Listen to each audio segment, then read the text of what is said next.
En ce temps-là, Jésus disait à ses disciples, « Lorsque vous priez, ne rabâchez pas comme les païens.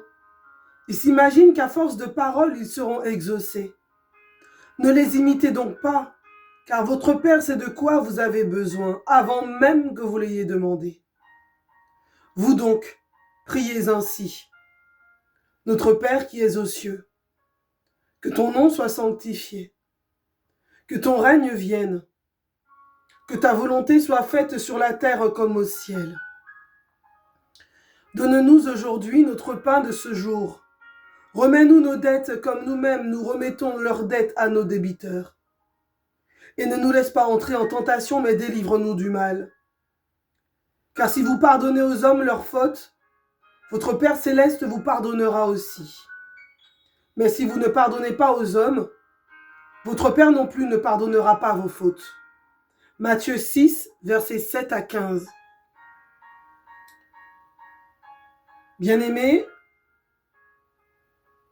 n'imitons pas ceux qui multiplient les actions et les paroles pour essayer d'être satisfaits.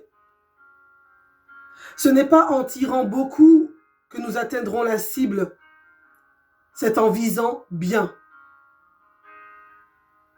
Nous nous agitons parfois beaucoup pour un résultat décevant à la joie passagère. Oui, faisons confiance à Dieu. Il sait ce qui est bon pour nous. Apprenons à nous contenter du nécessaire pour que nous puissions, pour qu'il puisse du moins nous combler en nous permettant de recevoir aussi des autres. Si nous faisons tout, que pourra-t-il faire pour nous? Si nous ne nous taisons pas, comment pourra-t-il nous parler? Si nous ne pardonnons pas, comment pourrions-nous recevoir le pardon? Parlons moins, parlons peu, écoutons Dieu nous parler. Les bienfaits de Dieu ne peuvent nourrir une âme repue d'elle-même. Alors ce matin, Seigneur, regarde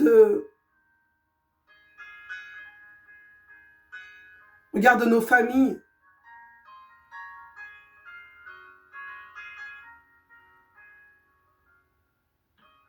Que notre esprit, affiné par la discipline imposée à nos corps, resplendisse à tes yeux du désir de te trouver. Aujourd'hui, je pourrais, dans ma prière, te donner 15 minutes de silence pour me tenir en ta présence, ô Dieu, et me laisser combler par toi. Je pourrais repousser paisiblement les inévitables distractions et je finis par un autre Père.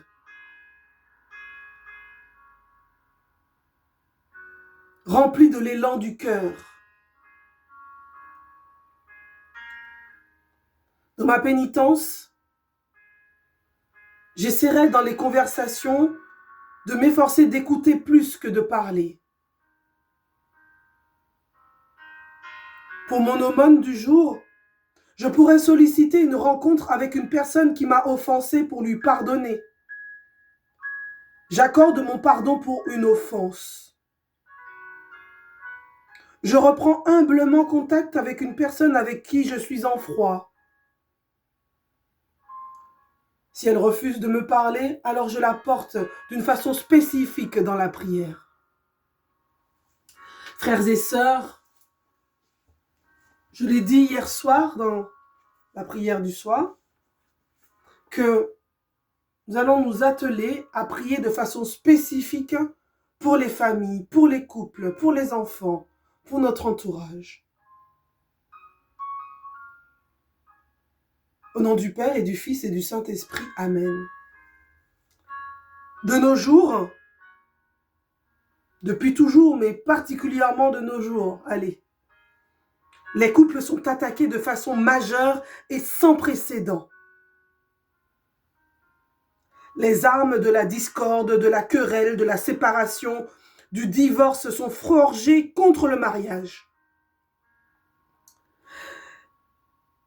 Pour que leur mariage réussisse à survivre à ce carnage, les époux chrétiens doivent marcher non seulement dans la soumission l'un envers l'autre, mais surtout envers la parole de Dieu.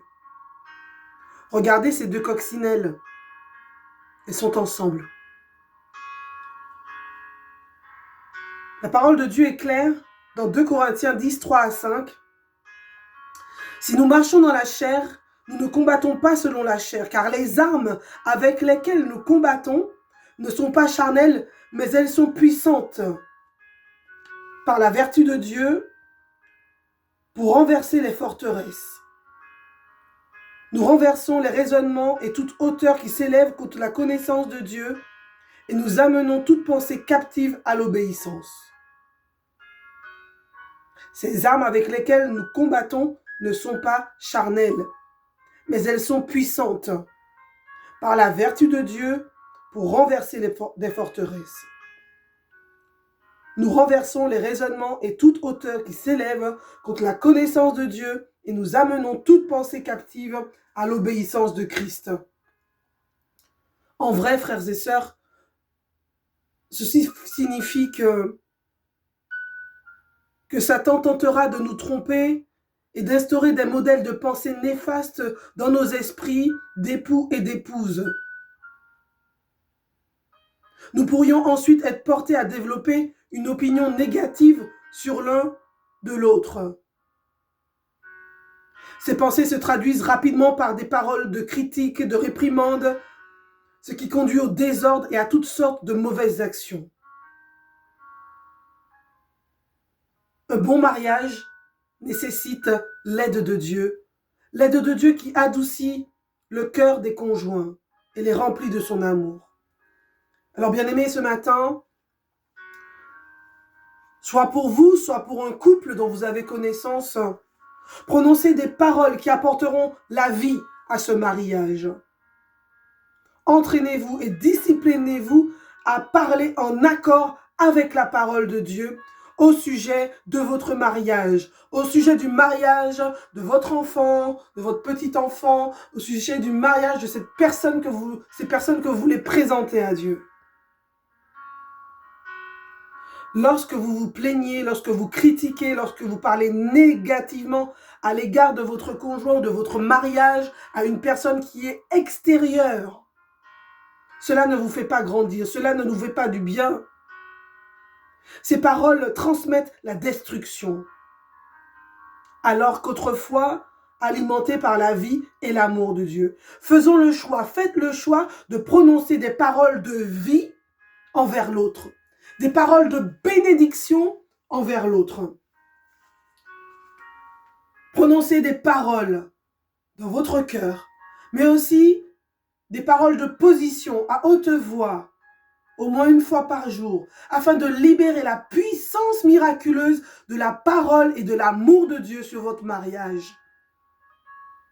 Il est possible et même probable qu'au début, vous ne ressentiez même pas des sentiments d'affection envers l'autre. Le Seigneur est plus fort que ça. Dieu, toutefois, est un Dieu de miracles. Et il ramènera l'amour, il ramènera la vie de la résurrection, il ramènera la paix en ce temps de carême. Et une nouvelle fraîcheur habitera ton union conjugale. Il nous reste quelques minutes. Prions ensemble. Seigneur Jésus, en ce premier mardi du temps de carême, alors que nous avons entendu ta parole, la puissance du Notre Père,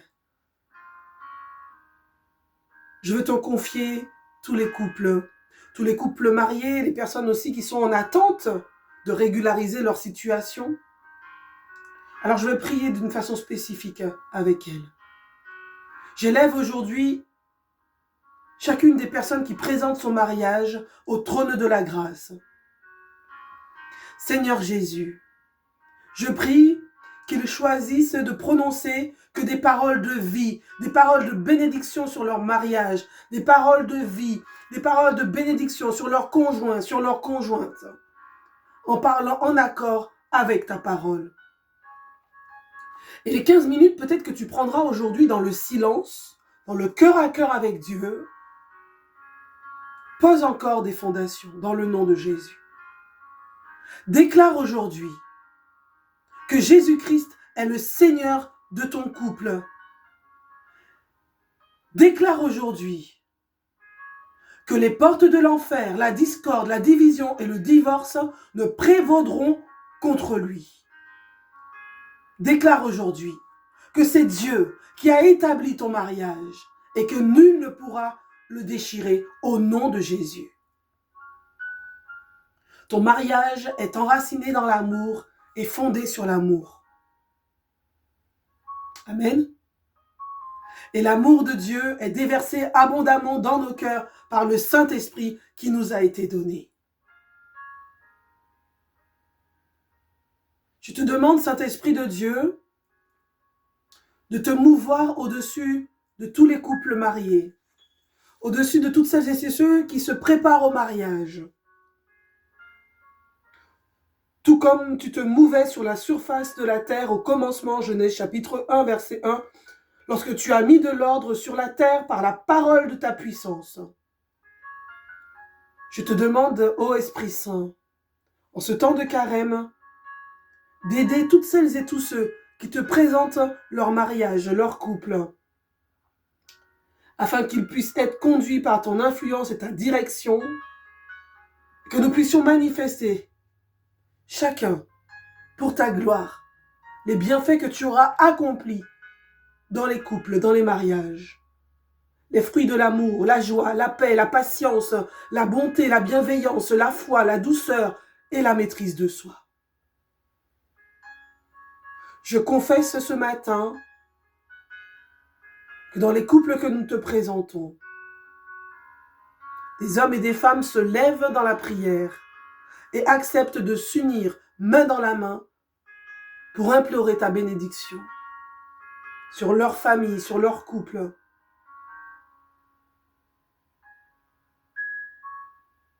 Bien-aimé, déclare aujourd'hui par la foi que toute arme forgée contre ton mariage sera sans effet et que toute langue qui s'élèvera contre toi, contre vous en jugement, sera condamnée au nom de Jésus. Aucun fléau, ni peste, ni calamité, ni querelle, ni divorce ou division ne vous atteindra au nom de Jésus.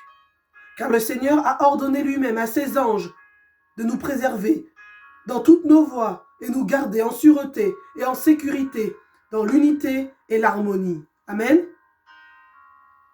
Décrète aujourd'hui que ton mariage, que ton couple est béni, que ton conjoint est béni, que ta conjointe est bénie. Appelle et déclare la bénédiction sur elle, sur lui. Sur la personne que tu présentes aujourd'hui, sur le couple que tu présentes aujourd'hui. Déclare et appelle la bénédiction. Ô Seigneur, je te donne toute la gloire. Je te dis merci, Seigneur, pour ce que tu es en train de faire. Merci, Seigneur, de ce que tu luttes contre ceux qui luttent contre le mariage, contre la vie familiale, et de ce que tu combats contre eux, contre ceux qui nous combattent au nom de Jésus. Je crois et j'atteste, Seigneur, que tu as remporté la victoire. Sur la croix, un vendredi, tu es mort pour nous et le troisième jour, tu es ressuscité. Seigneur, je crois ce matin et je déclare que ces paroles que je prononce sont prononcées en accord avec ta parole. Je te remercie, Seigneur, car tu fais se manifester à nouveau dans les mariages l'unité, la paix et l'amour. Si les conjoints établissent une prière d'accord. Si la personne qui prie se met en accord avec ta parole pour que tu puisses agir. Parce que tu ne peux rien faire sans notre oui. Je te rends grâce, Seigneur, pour la victoire et la percée spirituelle d'harmonie, de confiance, de respect mutuel, de paix, d'amour dans les mariages. Je te donne toute la gloire, ô Éternel, pour cette victoire, au nom de Jésus. Bien-aimés, je conclus ainsi en vous disant que vous devez remercier le Seigneur pour la réponse et la victoire chaque jour, par la foi. Même si vous ne voyez pas le changement immédiat, Dieu honorera votre prière dans la mesure où vous honorez sa parole sur votre mariage. Ou sur le mariage de la personne que vous présentez, des personnes que vous présentez. Continuez à déclarer la parole de Dieu et à confesser avec louange et action de grâce que votre mariage, que ce couple est en accord avec sa parole et que Satan n'a aucune prise sur ce mariage, sur ce couple qui se prépare au mariage, sur ce couple qui veut régulariser sa situation. Tout est donné et offert à la gloire de Dieu, au nom du Père et du Fils et du Saint-Esprit, afin que ton précieux sang, Seigneur Jésus, coule abondamment sur chacun et chacune d'entre nous. Amen.